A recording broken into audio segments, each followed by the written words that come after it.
Bismillahirrahmanirrahim. Assalamualaikum warahmatullahi wabarakatuh. Selamat pagi teman-teman semua. Pada kesempatan kali ini, saya Sri Susilawati beserta rekan saya Novita Sari akan menyampaikan materi yang berjudul Strategi Penerimaan dan Penanganan Perkara pada mata kuliah Manajemen Advokasi. Topik pembahasan yang akan kita bahas pada pertemuan kali ini yakni yang pertama mengenai strategi penerimaan perkara pada advokat, yang kedua strategi penanganan perkara perdata di Biro Advokasi, dan yang ketiga tantangan dan strategi penanganan perkara perdata. Pembahasan yang pertama yakni mengenai strategi penerimaan perkara pada advokat. Jadi ketika menjadi seorang advokat, maka ada 4 hal pokok yang harus dilakukan ketika kita menerima suatu perkara hukum. Yang pertama yakni melakukan interview, yang kedua memahami karakteristik perkara, ketiga menentukan forum penyelesaian, dan keempat memetakan pihak ketiga. Ketika menerima suatu perkara, maka hal yang dilakukan pertama yakni melakukan interview. Jadi advokat di sini adalah sebagai mengatur arah serta mengendalikan irama dan tempo pembicaraan dengan klien. Pastikan seorang advokat ini mampu menjadi pendengar yang baik bagi calon klien atau klien supaya dapat menumbuhkan kepercayaan bagi kliennya. Ketika interview berlangsung, pastikan seorang advokat ini mampu memilih dan memilah antara isu dengan fakta hukum. Mana informasi-informasi yang mengandung fakta hukum itu harus digali lebih dalam, dan fakta-fakta hukum yang didapatkan bisa mungkin disertai dengan alat bukti. Kemudian petakan berdasarkan karakteristik perkaranya. Setiap perkara pastinya mempunyai alat bukti yang harus disesuaikan dengan ketentuan undang-undang. Ingat ya, pembuktian ini adalah jantungnya peradilan. Jadi dalil-dalil yang kalimatnya disusun sesempurna mungkin tidak akan berarti apa-apa jika tidak ada alat bukti yang dapat membuktikannya. Kemudian selanjutnya melakukan riset hukum. Produk riset hukum ini nanti akan berupa sebagai legal opinion, susun berdasarkan fakta-fakta hukum dan alat bukti. Kemudian bisa menggunakan metode penulisan restatement. Strategi penerimaan perkara yang kedua yakni dengan memahami karakteristik dari suatu perkara. Dengan paham suatu perkara, maka hal ini dapat menjadi dasar dalam memilih forum yang tepat untuk menyelesaikan suatu perkara. Pada aspek material, memahami suatu perkara ini dengan memahami karakteristik dari subjek hukum, domisili, catatan sipil, hukum perkawinan, hukum keluarga, hukum kebendaan, hukum kewarisan, hukum jaminan, hukum perikatan, wan prestasi atau cedera janji, dan perbuatan melawan hukum. Sementara itu, dari aspek formil, kita perlu paham mengenai karakteristik dari suatu surat kuasa, permohonan dan gugatan, kemudian alternatif penyelesaian sengketa, kompetensi pengadilan, jawaban, eksepsi, rekonvensi, penyitaan, intervensi, pembuktian, putusan, upaya hukum, serta perkembangan model gugatan. Selanjutnya yakni menentukan forum penyelesaian. Jadi strategi penerimaan perkara yang ketiga yakni dengan menentukan forum penyelesaian, apakah itu melalui litigasi atau melalui non-litigasi. Di sini upaya non-litigasi perlu dimaksimalkan apalagi untuk perkara-perkara perdata. Jadi pastikan mempertimbangkan hasil dari interview dan karakteristik perkara untuk menentukan forum penyelesaian yang tepat. Strategi yang terakhir yakni memetakan pihak ketiga. Jadi tidak menutup kemungkinan bahwa penyelesaian suatu perkara ini melibatkan pihak-pihak di luar perkara. Paling tidak pihak-pihak tersebut mempunyai visi yang sama.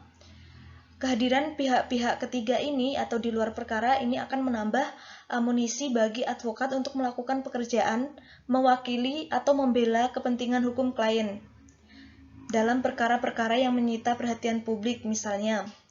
Kehadiran mereka dapat mempengaruhi opini publik terhadap perkara yang sedang diperiksa oleh pengadilan. Bisa juga kehadiran pihak ketiga ini mempengaruhi putusan di dalam pengadilan. Topik bahasan yang kedua yakni tentang strategi penanganan perkara perdata di Biro Advokasi. Jadi Biro Advokasi ini menyediakan salah satu layanan bantuan hukum, yakni dalam penanganan bantuan hukum yang sedang dalam proses pengadilan. Berdasarkan data perkara masuk pada tahun 2018, sebanyak 90% perkara yang ditangani oleh Biro Advokasi adalah lingkup perdata. Adapun alur penanganan perkara di Biro Advokasi ini yakni yang pertama penyusunan surat kuasa khusus, kemudian pendaftaran surat kuasa khusus kepada Kepanitraan Pengadilan Negeri, persidangan agenda pemeriksaan para pihak, mediasi, jawaban, replik duplik, pembuktian dan saksi, kesimpulan, dan yang terakhir yakni putusan. Yang pertama yakni terkait penyusunan surat kuasa khusus. Jadi dalam hal ini ada beberapa ketentuan, yakni yang pertama terkait gugatan yang mengandung unsur ganti rugi. Unit Eselon 2 mengajukan nota dinas permohonan bantuan penanganan perkara kepada Biro Advokasi. Berikut nama-nama calon penerima kuasa dari unit pemohon dan melampirkan dokumen-dokumen yang diperlukan untuk penyusunan jawaban. Yang kedua, dalam penyusunan surat kuasa khusus, Biro Advokasi berkoordinasi dengan unit pemohon dan pusaka dalam hal diperlukan percepatan proses surat kuasa khusus. Dan yang ketiga, setelah surat kuasa khusus mendapat tanda tangan dari Sekretaris Jenderal atas nama Menteri Keuangan, Biro Advokasi di sini berkoordinasi dengan unit pemohon untuk penandatanganan penerima kuasa yang ada di dalam surat kuasa khusus tersebut. Selanjutnya, alur penanganan perkara dilakukan dengan mendaftarkan surat kuasa khusus kepada Kepanitraan Pengadilan Negeri. Surat kuasa khusus yang telah ditandatangani oleh penerima kuasa, baik itu berupa dari Biro Advokasi maupun dari unit pemohon, kemudian didaftarkan ke Kepanitraan Pengadilan Negeri. Alur penanganan perkara selanjutnya yakni dengan persidangan agenda pemeriksaan para pihak. Jadi pada tahap ini penanganan perkara berkoordinasi dengan panitera perkara. Yang dimaksud sehubungan dengan kehadiran di pengadilan dan kelengkapan administratif. Kemudian menyerahkan surat kuasa khusus yang telah ditandatangani para penerima kuasa dan diregistrasi ke Kepanitraan Pengadilan Negeri kepada Majelis Hakim. Tahap selanjutnya yakni mediasi. Jadi, sebelum masuk ke dalam pemeriksaan perkara, maka hakim akan mewajibkan para pihak untuk melakukan mediasi. Dalam hal ini, dalam menghadiri mediasi, yang menangani suatu perkara ini harus membawa surat tugas dan membawa proposal perdamaian dalam mediasi. Para penanganan perkara diharapkan dapat mengoptimalkan mediasi agar nanti dapat mencapai win-win solution, sehingga penyelesaian perkara menjadi lebih efektif dan efisien, namun tetap harus sesuai dengan ketentuan. Dalam hal mediasi ini, jika tidak tercapai, maka persidangan akan dilanjutkan dengan agenda pembacaan gugatan. Selanjutnya adalah alur penerimaan perkara pada tahap jawaban. Jadi dalam penyusunan jawaban, Biro Advokasi melakukan koordinasi dengan unit yang digugat, khususnya dalam memperoleh data, informasi, dan kronologis terkait perkara yang dimaksud. Kemudian terkait konsep jawaban yang disusun tersebut nanti akan diteliti serta ditelaah oleh pimpinan. Jawaban final yang telah disetujui oleh pimpinan selanjutnya akan ditandatangani oleh para penerima kuasa dan disampaikan kepada majelis hakim dan para pihak di persidangan. Kemudian dalam rangka menghadiri sidang jawaban, diperlukan surat tugas dan jawaban yang telah ditandatangani oleh para penerima kuasa. Dan setelah menghadiri persidangan jawaban, penanganan perkara memperbarui progres sidang pada e-advokasi dan membuat laporan sidang tersebut. Perkenalkan, nama saya Novita Sari, NIM 102190073. Selanjutnya, saya akan melanjutkan pembahasan mengenai alur penanganan perkara perdata di bioadvokasi yang tadi sudah dijelaskan oleh Mbak Susilawati. Selanjutnya, saya akan menjelaskan mengenai poin nomor 6, yaitu tentang replik dan duplik. Jadi, dalam persidangan, agenda replik ini dalam penanganan perkara itu berkoordinasi dengan panitera terkait dengan kehadiran di pengadilan dan kelengkapan administratif. Kemudian, setelah menerima replik penggugat, penanganan perkara mempelajari replik tersebut untuk selanjutnya disusun duplik. Kemudian duplik yang telah disusun akan diperiksa mendapat persetujuan minimal oleh pimpinan eselon 3 dan kemudian ditandatangani oleh para penerima kuasa. Dokumen yang diperlukan dalam agenda sidang replik dan duplik adalah surat tugas untuk menghadiri sidang. Setelah menghadiri sidang replik dan duplik, penanganan perkara memperbarui progres sidang pada aplikasi e-advokasi dan membuat laporan sidang. Kemudian untuk poin berikutnya yaitu mengenai pembuktian dan saksi. Jadi setelah tahap jawab-menjawab, tahap pemeriksaan ditingkatkan atau dilanjutkan ke tahapan pembuktian dan saksi.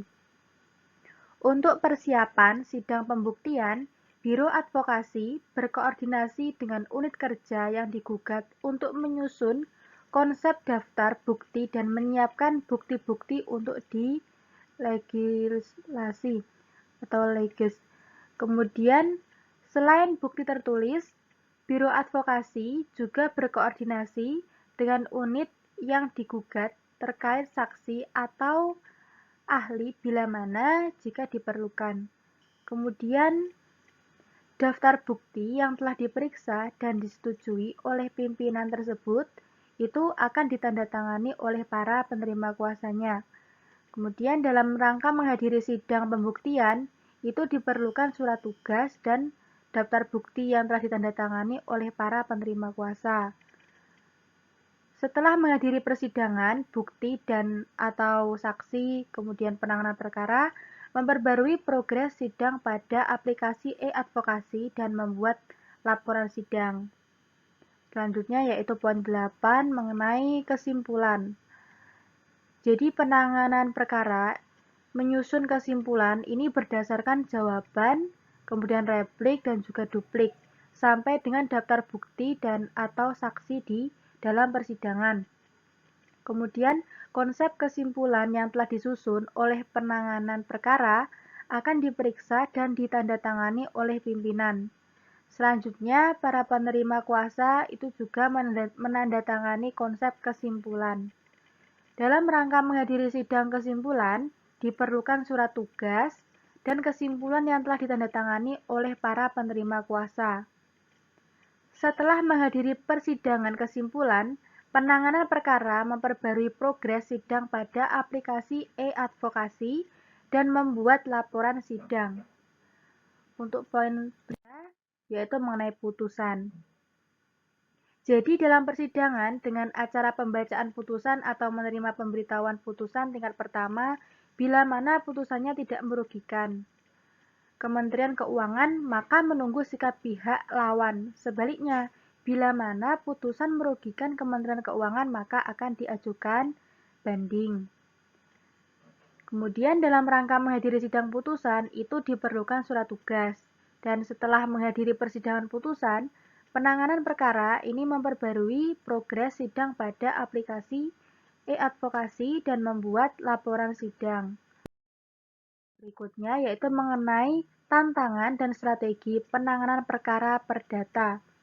Yang pertama yaitu mengenai pengumpulan data dan informasi. Jadi, pengumpulan data dan informasi ini merupakan hal pertama atau dasar yang dilakukan penanganan perkara yang digunakan untuk menyusun jawaban, duplik, dan juga daftar bukti. Nah, untuk itu, penanganan perkara melakukan koordinasi secara intensif dengan unit terkait guna pengumpulan data dan informasi. Dalam pengumpulan data dan informasi ini, Keterbukaan dari unit terkait kepada para penanganan perkara sangat diperlukan dan dibutuhkan, terutama dalam hal terdapat data atau dokumen yang kurang lengkap, atau terdapat celah, kekurangan, dan lain sebagainya. Dengan demikian, bila mana ditemukan data yang kurang lengkap atau terdapat celah, maka dapat sesegera mungkin untuk mengantisipasi dan mencari strategi penanganannya, seperti itu. Kemudian poin yang kedua yaitu tentang koordinasi dengan unit pemohon.